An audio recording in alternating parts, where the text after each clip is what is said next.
Welcome to Interesting Choices, the show where we find obscure media that makes lots of choices. Hopefully they're interesting. Usually they are. I'm Sky. I'm Kate. Hi, Kate. Hey, Sky. This week we're talking about 1994's Brainscan. One word. Brainscan. This was a lot different of a movie than I thought it was going to be. It's about what I expected from what I remembered. I only ever saw one bit in the middle that stuck out. And then the main, I don't know if you'd call him a monster. I was just doing a little research before we started, and it was actually directed by the guy who directed Rolling Thunder, of all people. I've never seen Rolling Thunder. It's supposed to be like a classic. I think it's Quentin Tarantino's favorite film. I haven't seen it either. Yeah, stars Edward Furlong, John Connor himself. I found out two of the other people in it are actually do some amount of voice work, which I didn't know. So this was a very 90s movie. Yeah, it really is. And it's not sure if it wants to be very contemporary or just a little in the near future. Yeah, because the tech it's kind of that like 90s movie tech where it's not very interesting to type things out onto a screen. And so he has a virtual assistant called Igor that he can talk to. It mostly just answers calls for him. I kind of wish it had done more, but it recognizes like a lot of his commands in a very Alexa kind of way. And just his whole like attic setup, like he's got his own little apartment on the attic of that house. Yeah, you get the sense that maybe the character was meant to be older, like a college student or something, someone who's legitimately out on their own, but then they decided to age everyone down because it would be more interesting if it was like a high school thing. Mm-hmm. So they did the classic anime trope of, well, your parents are out of the picture or working out of the country or whatever, and so you are just like a teen on your own, having to face all of these horrific things by yourself. Yeah. Funnily enough, the actor who plays the best friend, Kyle, was 27 when they filmed this. Wow. It's always wild, the age range that they cast people at.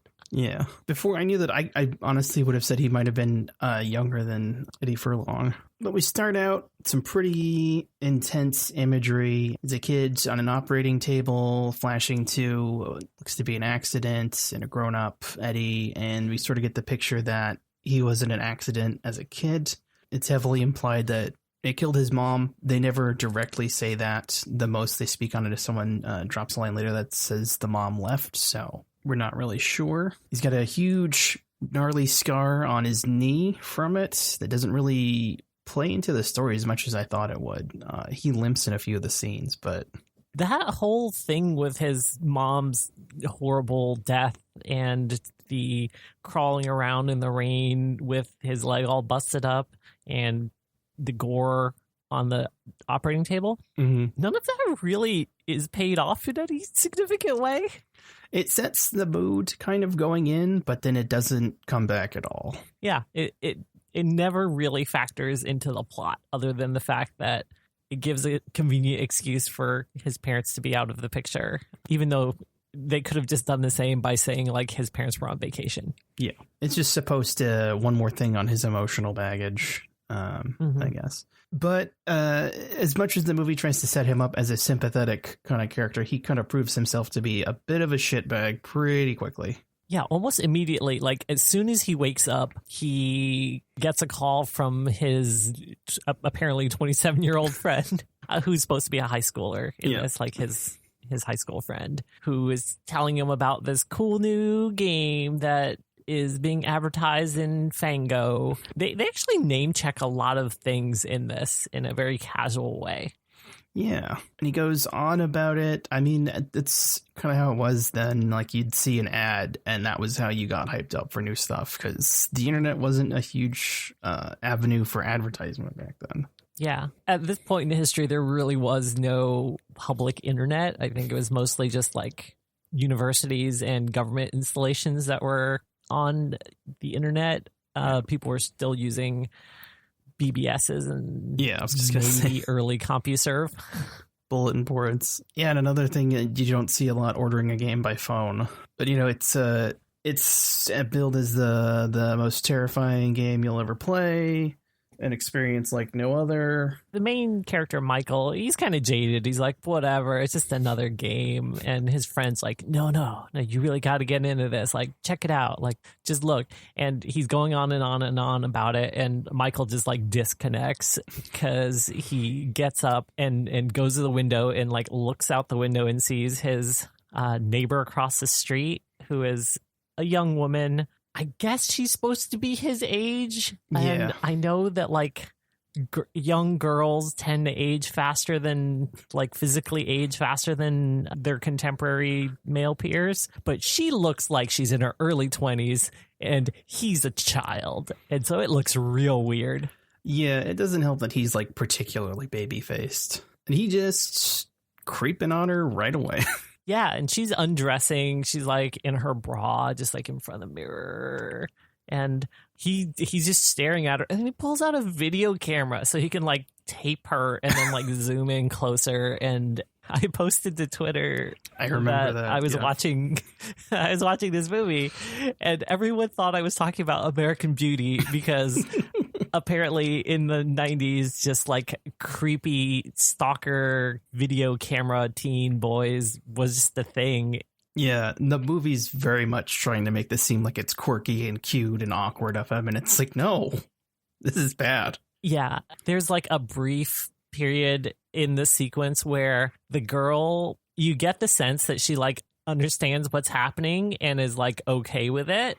And so she decides to like kind of give him a little show. It's not explicitly stated until later, but they're like, it's okay that he's a creepy stalker because she's into it, which is even grosser.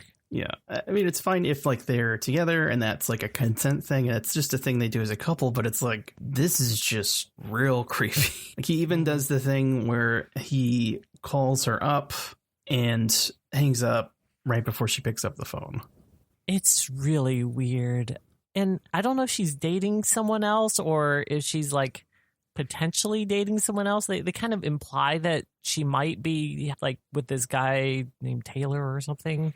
They don't even really do that until like the end when everything's wrapping up. So as far as we know right now, she's she's a non-entity. She's just the girl across the way. Even his friend like calls out the fact that this happens regularly enough that he recognizes whenever Michael spaces out during these calls that he's just stalking this girl, which is even grosser because his friend should be like, not cool, dude.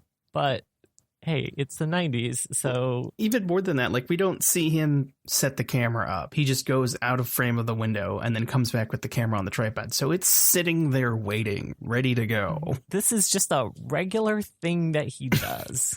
I guess we didn't really mention it before, but he lives in a really affluent neighborhood. He lives in what a lot of people would consider like a McMansion type house.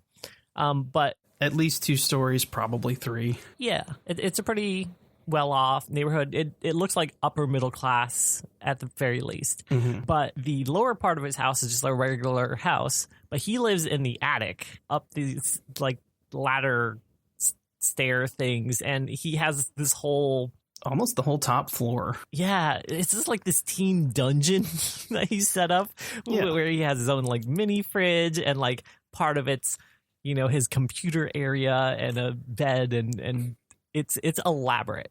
TV and a surround sound system around the chair, and I remember seeing like a sink and a microwave near the like it was like a literal kitchenette. Which is wild because like the downstairs is just, I guess, for his father because his mom's been out of the picture for a while. So like his dad has like 2,000 square feet and he has like what's functionally a very large studio apartment. Yeah. Which is why it feels like he shouldn't be a teen. There might have been that decision just because they felt that was a more lucrative market at the time. I don't know. But it definitely feels like his space is a completely separate space from the rest of the house. Like they're 2 different locations, which they probably were. Eventually, he gives into curiosity. Yeah. And he calls up, God, what was it? 1-800-555-FEAR or terror or something. I think it was fear. And he calls up on his like Igor TV voicemail system thing. And he initially, like, someone picks up and he's like, oh, I'm just talking to a machine, and he's starting to leave a message, and then the guy's like, oh, hello, Michael. We've been expecting your call, Michael. It starts to set off some like warning flags that maybe this is a little creepy, but the people at Brainscan are just not taking no for an answer. They're like, no, we'll send you the thing. They're giving him the hard sell. He's like, it's just a game. I played games before. And he's like, no, it's different. It uses hypnotism through the television brain. Yeah, there's a lot of like hand wavy magic in this, which I'm fine with. I mean, I appreciate it. I like it better than when a movie doesn't understand how games work and then tries to explain to people how games work. He's left a little like off kilter by the whole discussion, but well, he sits down and they like brain blast him for a second. Or like he's trying to dismiss him. They're like, shut up, you're getting the game. Yeah, he has this like sweet recliner lounge thing set up in front of his TV.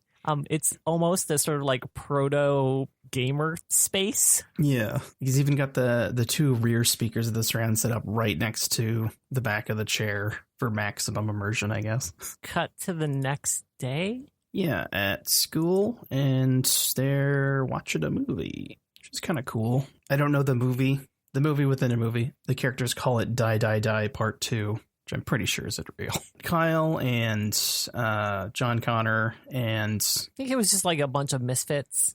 Yeah. It was the Misfit Horror Club, pretty much. Yeah. And they're watching this movie, and it gets to a particularly graphic part, and the door bursts open, and the school principal, of course, comes in, and they're like, what is this? Which, at first, I thought, well, one thing the movie does here that, like, I kind of is a pet peeve of mine is, like, they're describing stuff that is obviously not happening on the movie they're showing. It's like, what part does he eat her spleen? And it's like the two characters on screen are both women. And one of them's hitting someone with an axe. Nobody's eating anything. They're reading the script. They're not responding to what's actually happening. But what it seemed like at first is just a bunch of kids that got together and commandeered like the AV room to watch horror without anyone's permission. But it turns out it's like an actual club they set up, which I thought was kind of neat. But the principal has it out for him, and he's like, this is unacceptable. What is this violence? And Michael's snarky's like, well, that's a spleen, I think. What is this? I believe that's a spleen. So the principal calls him in his office, and he's like, I'm shutting down this horror club. I can't have this blah, blah, blah. Violence isn't entertainment, blah, blah, blah. I like to get the exact kind of idea of what this character or caricature even is supposed to be like. He uses the phrase I guess it's a phrase, marijuana cigarette. Yeah. He asks Michael what he gets out of it, and he's like, oh, well, it's kind of an escape. And then the principal sort of doubles down. He's like, oh, like marijuana cigarettes or like pornography, which causes you to go out and rape people. Like it escalates immediately, and you're like, oh, this guy's supposed to be, a very uptight. He's got a great name for the kind of character he's supposed to be, Dr. Fromberg. Yeah, he's your classic moral panic antagonist who wants to shut down all of the things that the kids are doing to have fun. Yeah. Except in this case, he actually is pretty reasonable. Yeah, like he says it's banned, and it's like not really. Like he just needs to bring in the movies they're going to screen, and if he approves it, then it's fine. It's like it's not really banned. It's just it seems like something they would have been doing in the first place. It feels like, oh, well, we just let this go for a bit, but now we need to put in some oversight so we don't get complaints. But at no point does Michael ever convince him of this. He just kind of offers it on his own. Yeah. Like, he's actually being pretty reasonable for this type of character. Yeah, and Michael's trying to be a teenager at him a little bit, because he comes back at the rape line with, well, I don't think erections rape people, I think people rape people. And then we get the whole... It's a weird conversation, and nobody comes out of it looking very good. Yeah. Interesting thing about Dr. Fromberg, though, he was the voice of Magneto in the 90s X-Men cartoon. And like a ton of... If you remember, there's like this huge spat in the 90s of cartoons of things that shouldn't have had cartoons, like RoboCop, Highlander, Wildcats. He was in all of those. He does have a very iconic voice. Every time he talked, I was like, he seems familiar, but I don't know where from. Yeah. And I just kind of came out of the whole scene like he's kind of moral panic, but he's a lot more reasonable than the movie's trying to paint him to be. But Michael gets home. Oh no, he's heading home, and there's been a murder on his block, and that's when we meet Detective Hayden, Frank Langella, for the first time. Yeah. He just tells Michael to scoot. I'm not even sure if it was a murder. I think it was just a car accident. I think a car like kind of drove off the road, and you saw like a big puddle of blood next to a bicycle that was on the ground. Oh, okay. I think there was just a random car accident, but that's the first time the detective gets... One of the many times they just kind of run into each other. Yeah. And the detective's kind of a jerk to him for no good reason, because he's just one of the bystanders. There are many bystanders there. He just pulls up on... Like, Michael pulls up on his little scooter, because I actually really like the fact that he can't ride a bike because of his leg. Oh, God, that's right. He did have a scooter. For some reason, my brain replaced it with a bike. No, it's got like a cool little scooter. The detective's like, do you live around here? What's your business here? You just scram, get out of here. You don't belong here. And he's nothing like, to see here. Move along. Yeah, it's fine. It's more like people in authority being jerks to teenagers. It kind of sets him up as to be the foil later. And he's really putting in the work, even in like small bits like this. He fully commits to making strong choices about this character, which he could come off as cartoonish as Dr. Fromberg, who is super cartoonish. But actually, I really like Detective Hayden because he gets a couple little small moments where you're like, oh, he's just a dude. He's trying to do his best, and this teenager's just being a dick. Yeah. Yeah, and he gets home, and he gets something in the mail. Very themed envelope. Yeah, it just says Brainscan like a bazillion times down one side of it. At first I thought it was because he gets one of those big manila, almost bubble mailer kind of things, and I thought it was going to be in that. And I was like, oh no, it's the one with Brainscan written on it, of course. There's just this weird moment where he says, I don't remember ordering this, but like they repeatedly said they were going to send it to him. So I don't know, kind of disconnect he's having there. There's a lot of questions about what he remembers and what he doesn't. They play a lot with the idea of unreality in this. Yeah. But yeah, he gets home and he puts it in the CD carriage holder thing. God, I remember those. Yeah, so if anyone listening to this is too young to remember, before CD players or DVD players had like trays that slid in and out, you used to have to put a CD into a like almost square, like a cartridge. Yeah, a cartridge thing to hold them, and then you inserted that whole apparatus into this slot into the CD player itself, which was stupid, but it was just the way things were for about like 3 or 4 years. I mean, it kept him from getting scratched, at least, I guess. I don't know. His whole setup is there just screams money, because he's got like the CD-ROM drive for the computer. He's got a whole stereo setup. He's got his surround sound for this TV. It's kind of ridiculous. Like a CD-ROM drive in 1993 would have been like a baller. It would have been like easily like $1,000 or something. But yeah, he sits down for an evening of blood and gore and fun, and the logo pops up, and we get kind of like this. I don't know if you've ever seen any of the VHS board games from like the early 90s, where there's like I remember them. Yeah, there's like a videotape Dungeon Master or something. It really gave off that kind of energy. It's this logo of a clown almost looking guy with like bright red hair and very exaggerated features. Yeah, like a fluffy mohawk mullet kind of deal. Yeah. With a nose ring. He's like halfway between like a Max Headroom and Pennywise the Clown.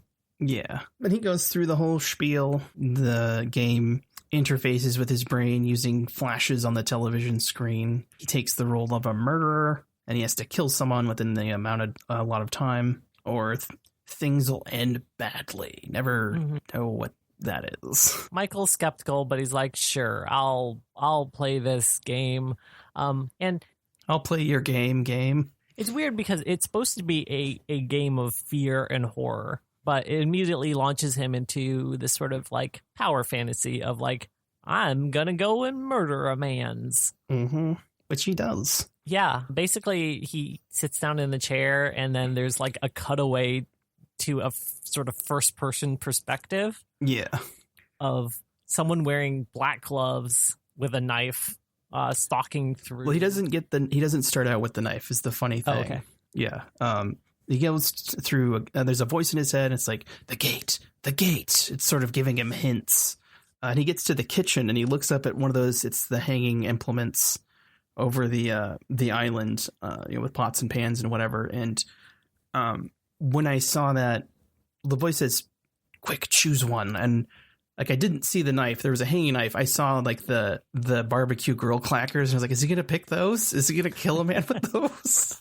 And then he grabs a knife. It's like, oh, it was camouflaged. It's a pretty nice house. It looks like the owner has a lot of money. And so you see again, this first person view, gloved hands just walking through this house, now carrying this knife that he picked up. And then he ends up in the bedroom. And the first thing we see of the sleeping man is a very distinctive, ugly tattoo on his foot for some reason. Really only serves as a distinguishing mark later. Yeah, I thought it was going to be like, oh, this guy's like actually secretly a criminal of some sort and therefore deserves whatever he gets. No, he's just a guy that has like a snake tattoo on his foot. Yeah, it's just to confirm to John Connor and the audience that, yes, this is in fact that foot. It's not a different foot. After some cajoling from the sort of game master, Michael, in control of this person, ends up stabbing this guy. Yeah, that was a weird phrasing when they put in, like, they didn't say he would be the serial killer. He wouldn't take the place of. He would be in control of them and influence their actions, which I thought was going to turn out to be more than it actually did. But it's a weird conceit, but it is what it is. Yeah. And there's a lot of like, oh, make sure you don't leave any evidence behind. Yeah, there's a lot of emphasis on that. And then there's tons of evidence. He like leaves all this blood. And so he stabs the guy. And then he's like, all right, now time to take a trophy. Well, he stabs him in the back twice. Second time leaves it in. And then the guy has the longest death throes, flopping all over, knocking bookshelves over, bloody handprints on the wall, rolling around on the ground. And then the voice is like, time to take a souvenir. And he somehow with a kitchen knife saws off his foot like above the ankle, like around the shin, cutting through bone, I guess. It's a video game. The voice entreats him to like put it somewhere safe. Yeah, it's just like, keep it safe. Keep it somewhere safe. He wakes up, I think, at that point. Yeah, he wakes up in his chair and he's like, whoa, what a rush. And he's all covered in sweat. And he's like, oh, that was such a cool experience. That was so much fun. I'm going to cram this TV dinner chicken in my face and chug a glass of milk. Is that when the neighbors have a party? Well, they were having a party before. He kind of gives it some kind of wistful, I wish I could be with the cool kids glances, but we don't get any kind of thing that he's any kind of outcast, really. He just likes horror movies. And he shuts the windows and plays the game, then he gets up, and then they're still having the house party. So it's just kind of establishing that not a lot of time has passed. Right. Yeah. I guess more or less I just wanted to establish that this first night was when the neighbors, like the girl who he was stalking, their house was having a house party. Yeah. That's the house party. And then the next day he's chatting with Kyle, telling him that Brainscan is the bee's knees, but he can't borrow it yet. He wants to play it a few more times. Michael's like way into this. It's kind of established that he doesn't really remember exactly what it was like. Or he was just being kind of cagey about it. Yeah. It's never really clear what exactly he knows at any given point, other than the fact that it was a cool experience. On his way home, I believe, he decides to... He's feeling good. He decides to actually talk to the girl he's been staring at. Yeah, I never really got the sense of why he went over there. I don't know. It kind of feels like they have some kind of history, like they talk or have talked or kind of acquaintances. They know each other, but he just has never acted on his feelings other than being a creeper. Yeah. I think it's a little weird that the neighbors across the street don't know who he is. Like, they act like they've never seen this boy in their life, and they're like, who are you and why are you here? As opposed to, oh, hi, Mike. Come on in. Like, would you like some soda? Haven't seen you in a while. Is your dad back from his trip? It's a very 1990s interior as designed by someone who appointed it in the late 80s. It's pretty good. They have a lot of like floral prints on these big overstuffed couches. The parents sit very far from each other. They have a moment when he's knocking on the door where they kind of give that, you open the door, you get the door, passive-aggressive suburbia moment. Yeah, they honestly get a lot more characterization than some of the main characters, honestly. Yeah. As he's standing there waiting for, I wish I knew the girl's name. Kimberly, sometimes they call her Kimmy. When he's waiting for her to come down, they are watching the news, and he hears about this report of someone being murdered in their neighborhood. And it starts to set off familiar alarm bells. Yeah, and then they show a picture of the house, and he has the, oh my God, that was the house moment. Yeah, they actually show pictures of the crime scene, which is wild. Yeah. He freaks out, and then he's like stumbling, and he's like making excuses. He's like, I gotta go. Tell her I'll be back later. I gotta go. You see him back in his attic dungeon, and he's watching the news, and it's confirming all of his worst fears that the experience that he had may not have just been a virtual game. Yeah. In the beginning, they're just sort of like, this game is 4 installments. You'll be getting the first one in the mail, each one to follow. Mm-hmm. And he gets the disc in the mail. He finds it in the mail, and then he smashes it immediately. And then I think he tries to call up Brainscan, but the number doesn't exist anymore. Or may not have ever existed, is I think the sense they were going for. But then something comes out of the TV.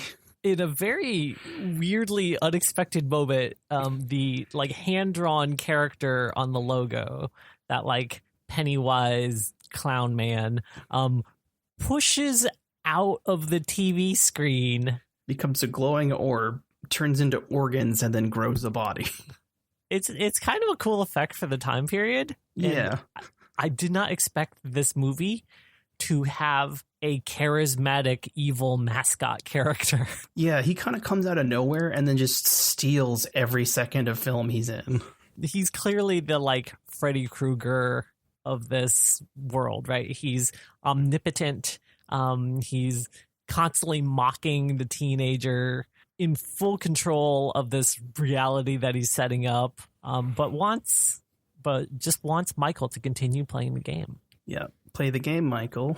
And of course, Michael says he smashed it, and he's like, no, you didn't. Ta-da! And magic, the disc appears. But he kind of heckles him on his music choice. Or that might have been one of the other times he shows up. He shows up a lot. He does, and he just like basically causes chaos. And he's named the Trickster. He is called the Trickster. He's credited as the Trickster, but he calls himself Trickster. Like half the time he's there, he's either just like making fun of Michael, or telling him to kill people, or just like trashing his apartment for no good reason. Oh yeah, he's just kind of a dick. He's great. In the long line of evil dick villain supernatural creatures from these horror movies, he's perfectly fine. You can see that. He's probably one of the most fun ones, honestly, that I've seen. He is, because he doesn't actually like directly kill people. He's just more sets things up. Yeah, he's just creepy in and of himself. He tells Michael that I'll never rat you out. They could pump 1,000,000 volts through it. He just jams his hand into a light bulb socket, electrocutes himself, gouges out his own eyes, breaks his fingers. It basically shows you that he is omnipotent, immortal, whatever. You are out of your league, Michael. You get the sense that they really wanted to extend this character into a franchise. I'm kind of disappointed that we didn't get a Trickster franchise. Because he's so strong. He's like Leprechaun strong. Yeah. And this is one of the other voice actors, T. Ryder Smith, I believe is his name. He's a stage actor in New York, but he also voiced Baron von Underbite in the Venture Brothers series.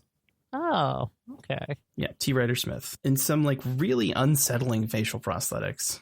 Oh, sweet. He was also Sander Cohen in BioShock. Oh, yeah. Of Fort Frolic fame. His facial prosthetics are like really subtle and really unsettling. Yeah, except where they're really bad. Yeah. Like there are a couple scenes where it's just like literally falling off and you're like, is this the only take that you could get? Yeah. I think there was one specifically where it just kind of looked like they just slapped it on. There's just a second where he just kind of, you go get that dead fish face sense from it because it wasn't fully connected to his face. But he emotes really well through all of it. Oh, yeah. He like uses his teeth a lot. Like he's very menacing in that way that he is the Loki trickster, right? Be like, I'm going to fuck with you. And some of that fucking with you involves people dying, but it's all in good fun for me. Yeah. He's telling Michael that there was a witness. You have to play the second disc and kill the witness. Michael's like, what witness? There were no witnesses. The trickster's like, well, some people know about Brainscan and all of this. And so you have to go take out that witness. We don't see the second murder. All we see is Michael sitting down in his chair and then waking up in a flop sweat. We skipped a part. Oh, did we? Yeah, he goes home to watch from the news, and then he remembers the voice saying, keep it safe, and he opens his freezer, and bam, there's the foot with the tattoo front and center. Right, yeah.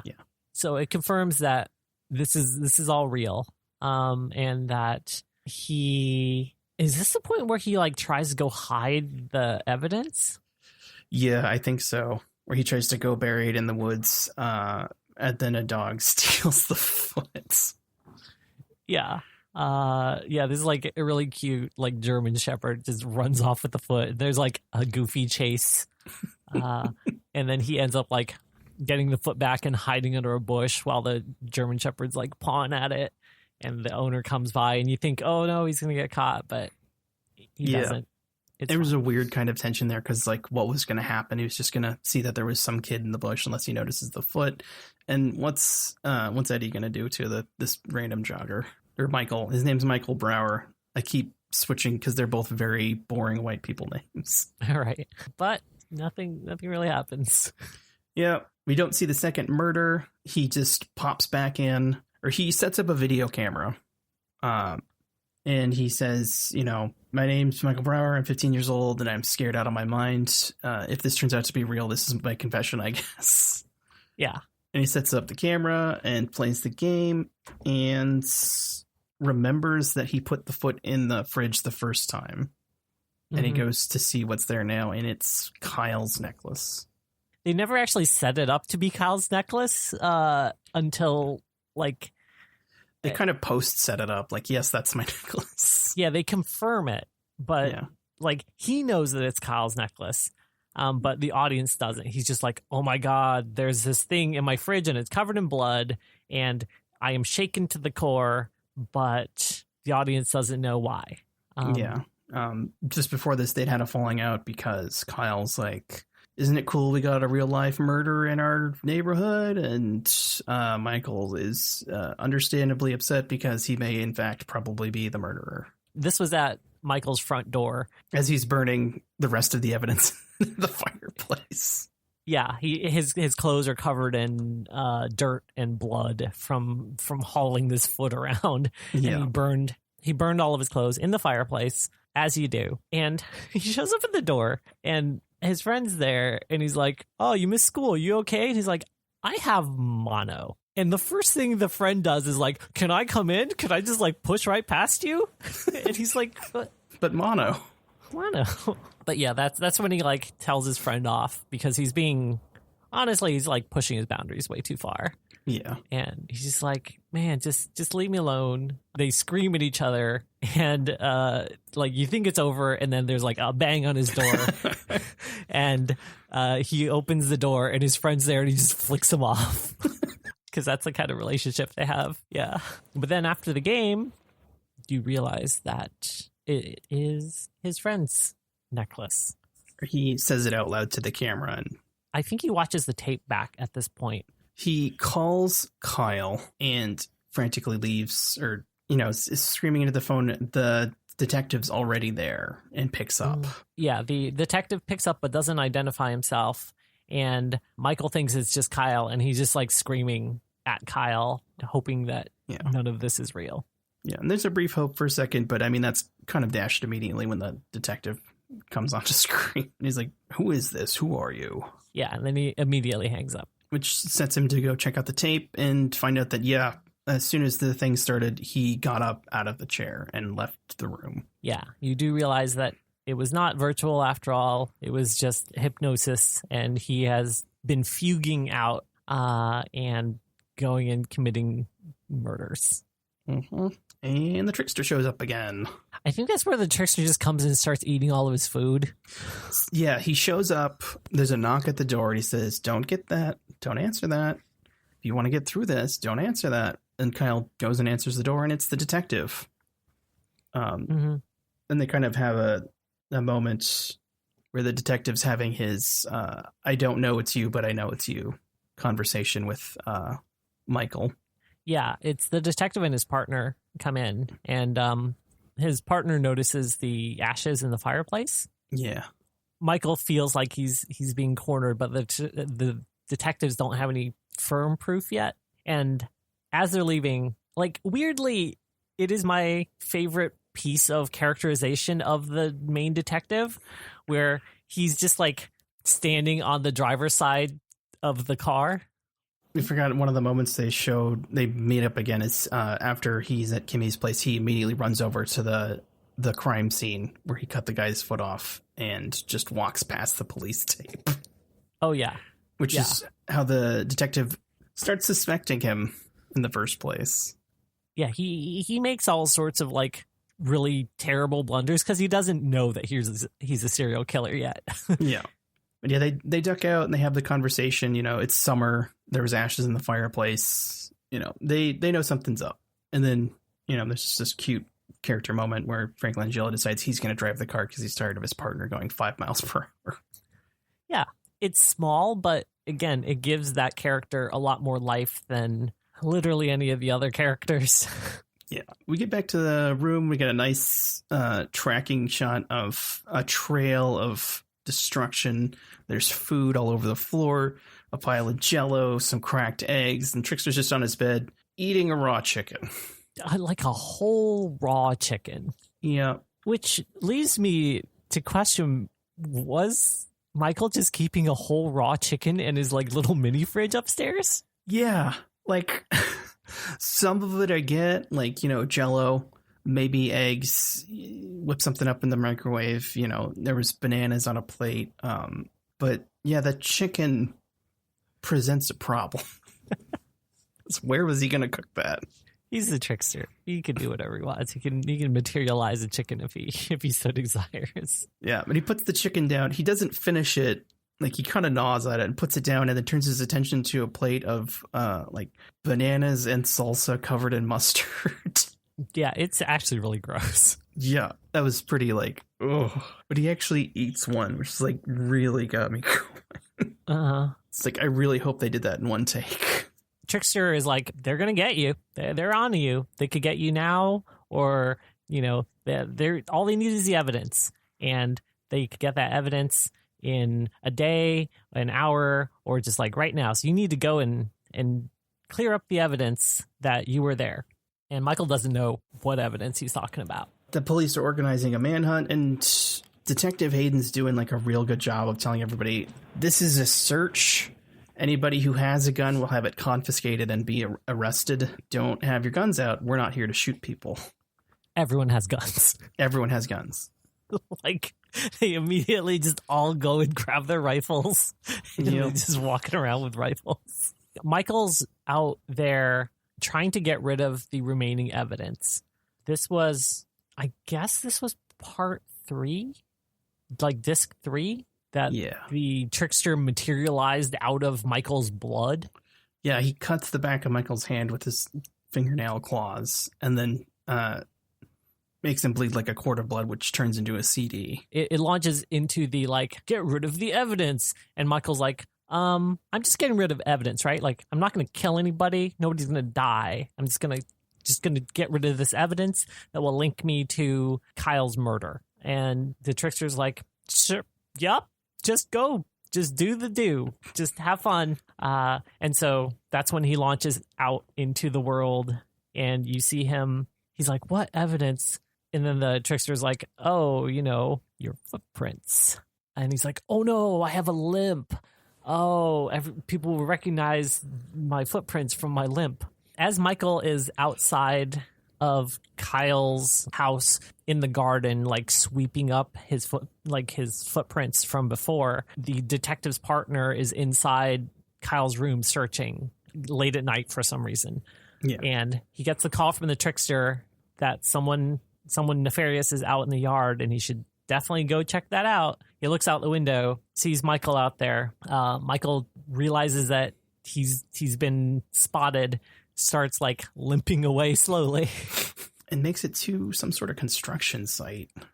Yeah, he's on the run at this point. He's being chased by the detective, and he's in this like half constructed house, at which point his principal confronts him. Doesn't know that it's him yet. He just like sees someone who's like, "You, I got you. You're probably a murderer. I don't know. Coming after you." And there's a brief chase and a very bad construction accident. Yeah. Honestly, Michael didn't really do anything. He just kind of ran from the guy, and then he ended up bumping like scaffolding thing. Yeah. And like literally a ton of bricks falls on him. Yeah. Like Wile E. Coyote style. Yeah. And Michael's like freaked out, and he's like, oh no. Oh no. He ducks into the basement, or a basement, and he's found by the same German Shepherd. That dog just has his number. Yeah, he knows what the deal is. And there's a fun, or at least a callback, I don't know how fun it is, to earlier, where he's like, I'll only ask you this one thing, just put the foot down and leave. And then this time he's like, I know I said I'd only ask you for one thing, but please just leave. Yeah, and the dog does leave. Yep. You see the posse is kind of like converging on his location, and they're about to come get him, and they all have their guns. So yep. Things are looking bad for our boy. But then the partner detective comes out from around the corner of a building brandishing a handgun. Yeah, not even out, like up and about to shoot somebody. Yeah. Someone in the crowd shouts he's got a gun, and predictable results follow. Yeah. They basically just kill a cop. Mm-hmm. And then everyone's like, oh no, we shot this man. And they all start gathering around. Distracted, Michael slips away in the commotion. The main detective is like, which you dipshits wants to tell his wife. Oh, that was one thing about the copy. For some weird reason, I always have subtitles on because it's just easier to pay attention, especially if I have to do other stuff. But for some weird reason, the subtitles were censored, but the audio was not. Weird.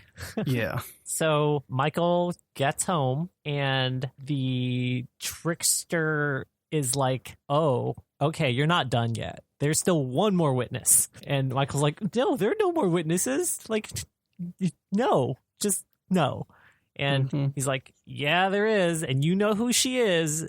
And there's only one woman in this movie. So yeah. The audience knows one who named she is. Woman. Yeah. Yeah. She's the mom of the name. Yes. The unnamed woman is the mom of the named woman. It's Kimberly. I guess there's three. There's like the first mom, second mom, and then Kimberly. Yeah. Oh, and then Kimberly's friend. Yeah. Who later you don't ever really see until like the very end of the movie. Yeah. The trickster's like, oh yeah, you have to go kill her. But Michael doesn't want to. But then I think he like eventually just like ends up in a room with a knife or scissors or something. He ends up there, and he's arguing with the trickster in her room while she's asleep in her underwear on her bed. Yeah, it's a long, loud argument too. Mm-hmm. You get the sense that like it's supposed to be maybe in his head, but then the trickster, like instead of just the normal like argument of him versus the voice in his head, like the trickster just like appears in her bedroom. At some point, Kimberly wakes up, and then Michael decides that, no, I'm not doing this no more, and stabs the trickster. And for a second, it seems like it worked until it doesn't. Yeah. And then the trickster like starts merging with him.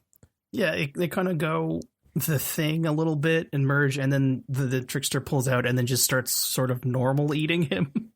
Yeah, which he was like a choice. swallows his head, and then like they both disappear, and then like evil Michael pops up. Yeah, it's just Michael, and he's got the trickster's contact lenses, and part of his face is kind of effed up. But apparently, according to IMDb, there was like supposed to be a full-on abomination combination of them that was cut from the movie for some reason, and nobody knows why. Kimberly's talking to him, and we kind of get the reveal that she has been stalking him back. Yeah, that was Or she has also been stalking him. Yeah, she has like a sheaf of like stalker photographs in like 8x10 glossies, like just black and white, increasing levels of zoom of just like Michael sitting in his window reading Fango, being moody. Well, the movie's trying to play it up. It's like, this is also a very sweet moment. Just was like, no, this is also bad. Yeah, this is really bad. But then that's the point where Michael's like, oh, well, she's like, I love you, and then he's like, you'll say anything to save your life. And then she shows up the photos, and then he manages to fight off the trickster, who reveals that he's actually Michael's dark side. And then he's like, oh, here, let me get the door. And then he opens the bedroom door, and the police detective is there. It's just there. He pulls his gun, he's aiming it right at Michael, and he's staring at him like, I hate you so much. And he's like, murderer, and then shoots him. But then Michael awakens in a flop sweat, and he's sitting in his gamer chair. Yep, it's back to when the party was. It was all a dream or part of the game. He proceeds to smash his entire setup. Yeah, and before he does, like, you can kind of hear in the background, the game narrator is not the trickster. It's just like some boring guy. He's like, thank you for playing this game from the Computer Sciences Corporation that uses blah, blah, blah. We hope you had a good time. The Brainscan Corporation. Yeah. It seems like just a pretty normal experience. We understand coming out of the game can be pretty intense. Here's some relaxation techniques to help you out. So you could almost believe that this was kind of just like a drug-induced psychotic break that Michael experienced, where a, more quote-unquote normal person would have just had like a weird time and it would have been just like fine, but like he straight up like fugued out and had this whole life experience for multiple days all inside of his mind. But he's back in the moment with the courage of his convictions. Now he can talk to the girl. Yeah, he goes outside. Kyle's alive. They have a "my best friend's alive, I love you" moment. And this is when they establish that was in fact Kyle's necklace. He's like, watch out, you're going to hurt yourself on my necklace. Yeah, it was when he so goes to awkward. hug him. It was like the most forced thing, but like, fine, whatever. And then, yeah, that's where they introduce, like, I guess Kimberly's friend or Stacy sister or something. They never say what relation they have. I think friend. I don't know. There's no solid indication one way or the other. She's the snarky, cynical counterpart to Kimberly's, I guess, happy photographer. And there's like a super long, awkward sequence after she's like, yeah, Kimberly's upstairs, and Michael runs off, where Kyle is just like hitting on her, and they play this out for like 5 minutes. Where it's just like, hey, I seen you in school. I like your outfit. It reminds me of that girl in that video. And you're like, why? Why are they dragging on this? Like, we don't know anything about these two characters. We don't care about these two characters. For me, it was kind of cute and in that stupid let's make sure everyone's happy kind of way. Because they kind of hit it off a little bit. But they really could have just ended it with like, he just says, I love your outfit. Then she gives him a look and then it goes to Michael. But yeah, for some reason, we need to drag this out for as long as possible.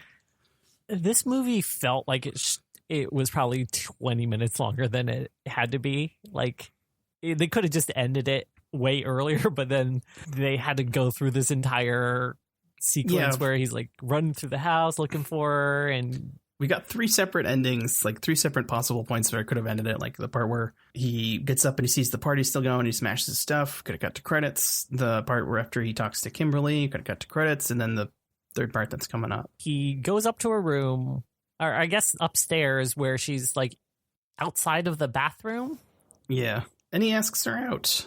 And she says no. Well, maybe. It's a really weird sequence because it sounds like a rejection, but then she kind of like backpedals and then he's a little pushy and he's like, maybe isn't no. Yeah.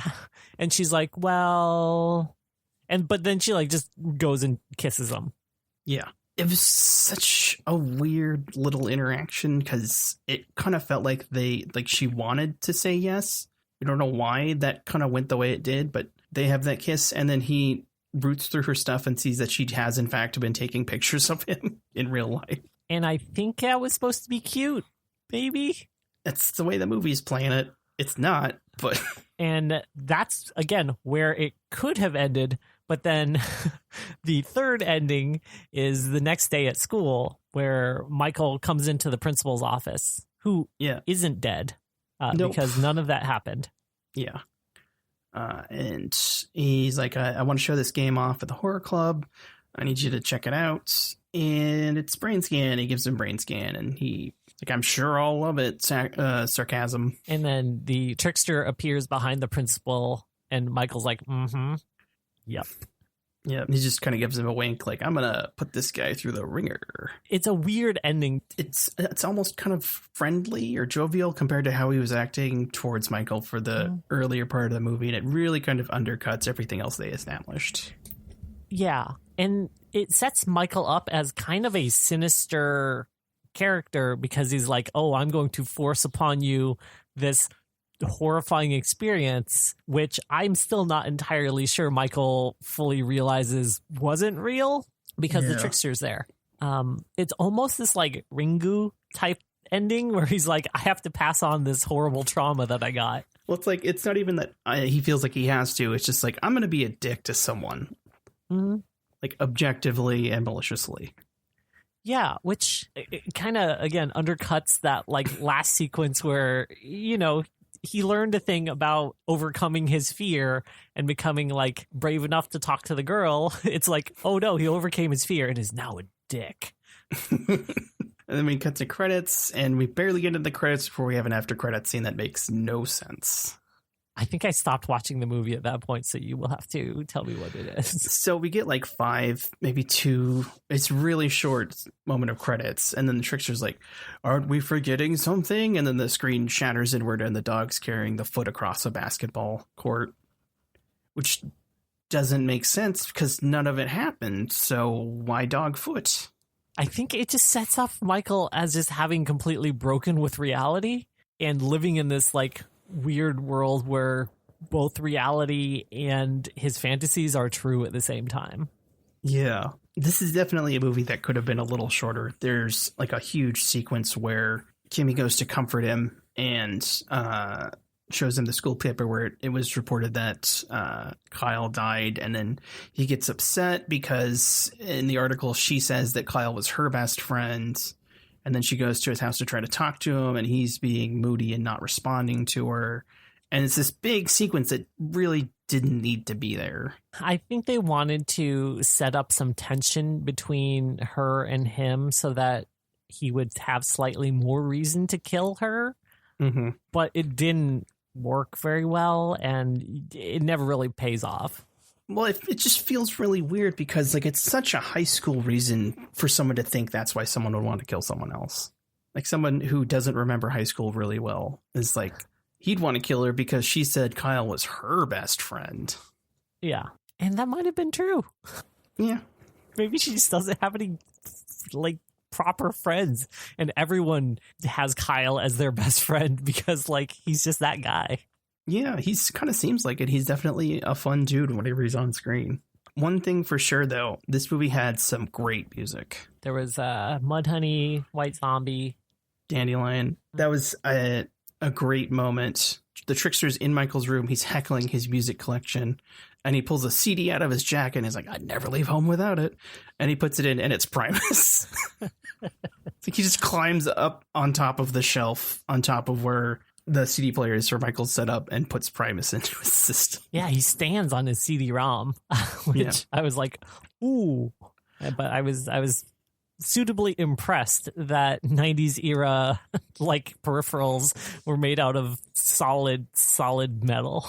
Yeah, granite reinforced with steel. But aside from having a lot of parts that didn't really need to be there and a couple confusing moments, this wasn't a bad movie. No, it was fun. It felt like a 90s horror movie, and for all the good and bad, it was just like, yeah, it was another one of those. Mm-hmm. Yeah. I mean, I had enough fun where, unless I was actively thinking about the movie's flaws, I just kind of forgot about them. Yeah, it's a very good, just like popcorn movie. I don't think it's particularly scary at all. Yeah.